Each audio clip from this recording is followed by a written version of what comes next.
Cuando nos iniciamos en los estudios del lenguaje, muchas veces vamos directamente a las teorías y a los teóricos que participan cuando la ciencia ya está consolidada. Pero con ello dejamos por fuera a muchos de los que hicieron aportes para que esa ciencia fuese posible. En tal sentido, hoy voy a abordar a estos precursores de la lingüística para hacer una revisión histórica dentro de los estudios del lenguaje.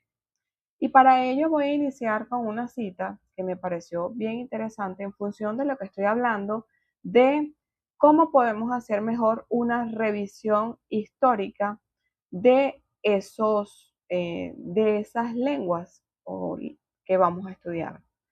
No solo se afirma que la historia de las lenguas debe ser explicativa, sino también que la única explicación lingüística admisible es la historia.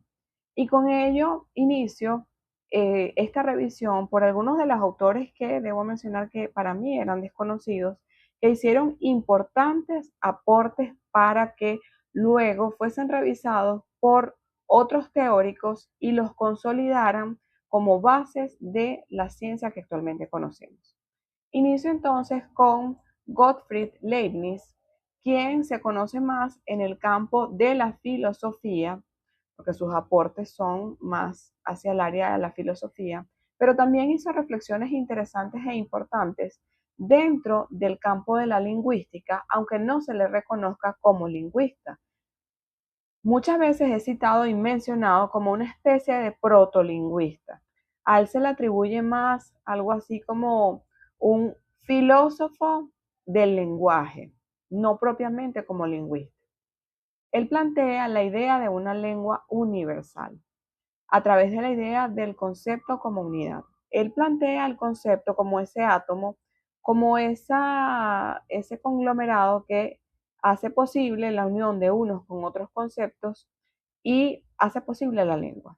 En tal sentido, él se considera como un atomista lingüístico porque él disemina en conceptos, el discurso como átomos.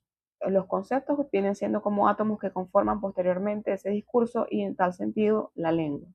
Así que él apunta a una lengua universal, principalmente uno de los aportes que se le reconocen. También plantea la relación lenguaje y pensamiento a través del signo. Él plantea la idea de signo y que los pensamientos de alguna manera están conformados por signos.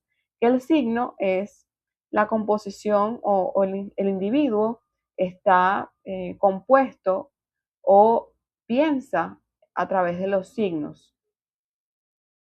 También se le atribuye que diferencia el signo entre signo y símbolo y su relación de significación, lo cual me recuerda un poco a la teoría que posteriormente desarrolla Peirce acerca de la relación de proximidad de los significados de icono, índice y símbolo.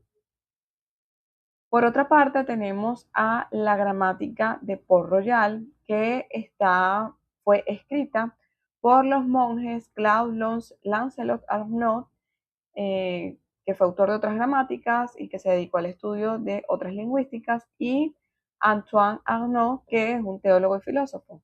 De esta fusión de lingüística y filosofía nace la gramática general y razonada, que al estar escrita en francés rompe con la tendencia de escribir sobre estos temas en lengua latín. El objetivo de esta gramática era buscar una estructura común en todas las lenguas, es decir, una estructura profunda que de alguna manera diera cuenta de la similitud que hay en todas las lenguas. Ellos buscaban principios universales y se alejan de la gramática prescriptiva, perdón.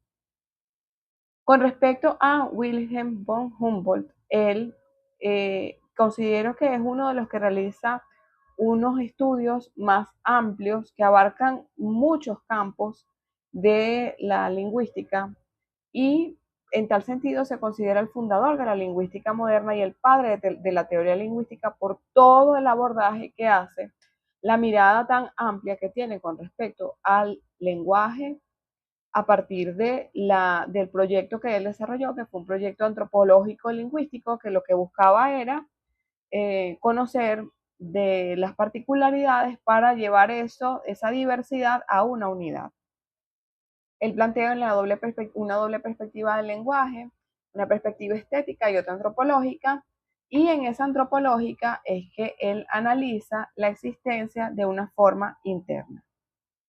Luego, también esboza la relación lenguaje-pensamiento al reconocerlo como un mediador. Él reconoce al lenguaje como un puente entre el pensamiento y el mundo. También definió la lengua como un organismo vivo, una energía, una entidad viva, con lo cual le da la posibilidad de constantemente en la socialización renovarse, rehacerse, que es uno de los principios que hasta el momento se mantienen en las lenguas. También descarta la idea de una lengua universal al unir la lengua a una cosmovisión. Es decir, no puede existir una única lengua si decimos que existen diferentes visiones del mundo. Entonces, allí, con eso, no puede existir una única lengua porque no existe una única visión del mundo.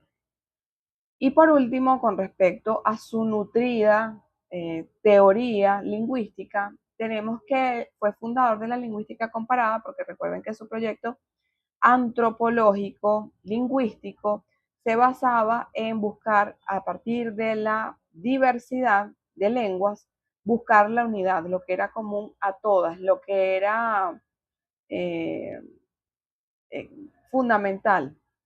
Y él considera que la lengua es el medio para comprender al hombre. Por eso su visión era realizar un estudio de la diversidad para llegar a la unidad. Y por último, cierro con la visión que tuvo acerca de la capacidad del lenguaje, la capacidad humana del lenguaje en el discurso del método de Descartes, que plantea que como seres, los únicos o los que tenemos la capacidad para comunicarnos desde la razón, con esa capacidad de expresar nuestro pensamiento, de inventar y combinar signos con una intención y desde la razón, es lo que nos diferencia como humanos. Entonces, en ese sentido, él plantea que esa capacidad que solamente tenemos nosotros y de la cual hacemos uso consciente para expresarnos y expresar nuestro pensamiento a conciencia, es eso que nos diferencia de todas las demás especies, con lo que tenemos una posición privilegiada en cuanto a nuestra capacidad comunicativa y de expresión razonada y consciente.